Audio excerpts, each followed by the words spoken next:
Good morning children. In our last video we learnt about first aid and steps of the first aid that involved in different situations such as cuts and scratches, in the case of fire, in the case of burns, in the case of animal bite and in the case of sprain and fracture. So in this video we are going to learn about what are the steps of first aid involved in the snake bite. So first one, snake bite.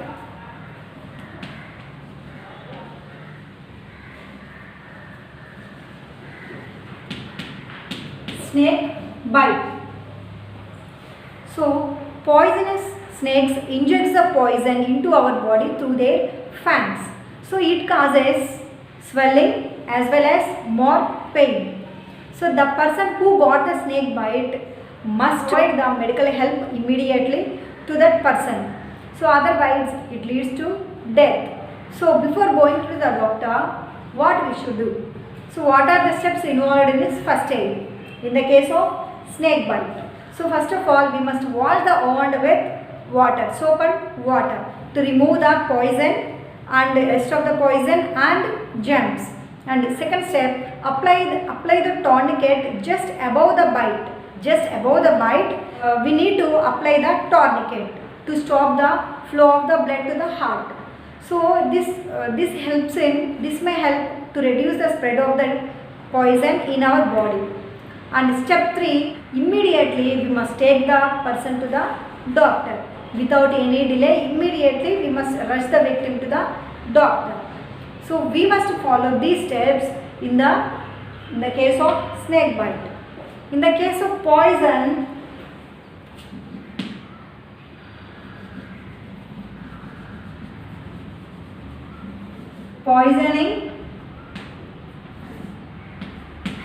so in our last video we already discussed about that. In our home we are using so many poisonous substances. So what is meant by poisoning? Accidental consumption of the poisonous substances is called as poisoning. What are those poisonous substances in our homes? What are the poisonous substances are there in our home? Nail polish, floor cleaners, detergents and expired medicines. These all are the poisonous substances we are using at our home. So if any person takes accidentally, we should make that person to vomit. And expired medicines, before taking the medicines, we must read the label. And the medicines which crossed their expiry dates should be destroyed. And before eating the fruits and vegetables, we must wash them properly. The surface of the fruits and vegetables may have been sprayed with the chemicals, insecticides and pesticides. So before eating any raw foods, we must wash them properly. And we must keep the chemicals away from the children. So if you follow these rules, we can avoid the poison. And next one, in the case of fainting. In the case of fainting.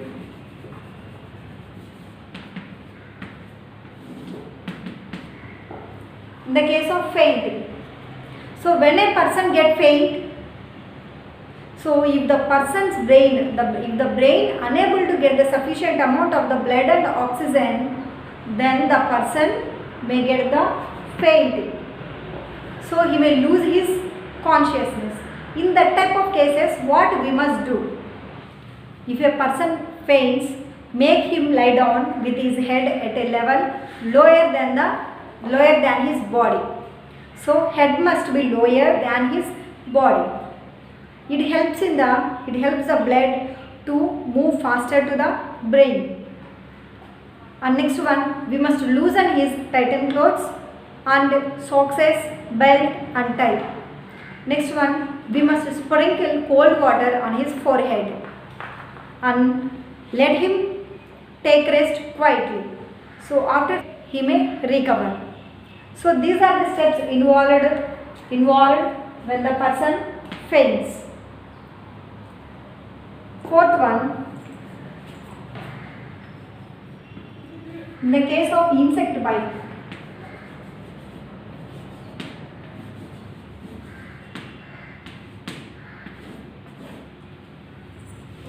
insect bite.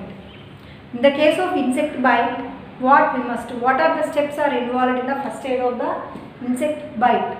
If an insect like honeybee or wasp bites a person, first of all we must remove those stings.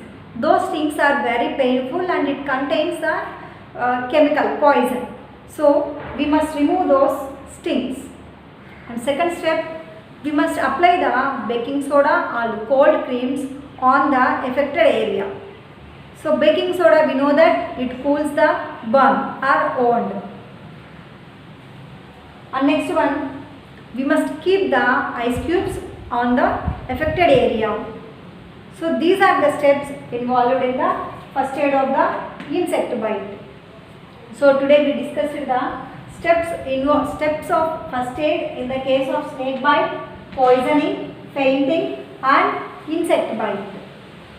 We have some textbook exercises. Let us do the textbook exercise. A cut by a rusted object may cause this. Which disease can be caused by the rusted object? Tetanus.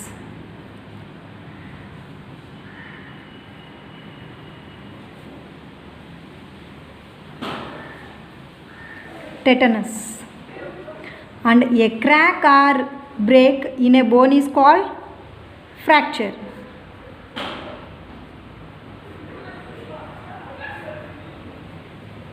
A crack or break in a bone is called fracture. A tight bandage for stopping the flow of blood from the wound is called. To stop the flow of blood, what we will use? Tourniquet.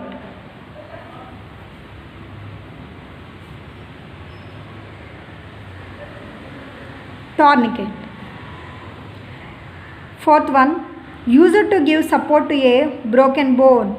Which gives support to a broken bone? Splint. Splint. Next one, a virus carried by dogs, cats, bats carry this virus. Which virus they carry? Rabies. Rabies virus. And sixth one, causes swelling and sometimes discoloration of the skin. Which causes the swelling and discoloration? Sprain. Next one, can happen when you throw water on fire caused by defective wiring. If you throw water on the fire caused due to electricity, we should not throw the water. If you throw the water, what we will get? Electrocution. Electrocution. So let us do one more exercise. So here they have given some traffic symbols and their names. We should match them. No entry. Here which symbol represents no entry? This is the no entry. No pedestrians. This means. Third one, no honking. Means we should not horn. So this one. No left turn. Cycle prohibited. No right turn. No U-turn. And speed breaker ahead.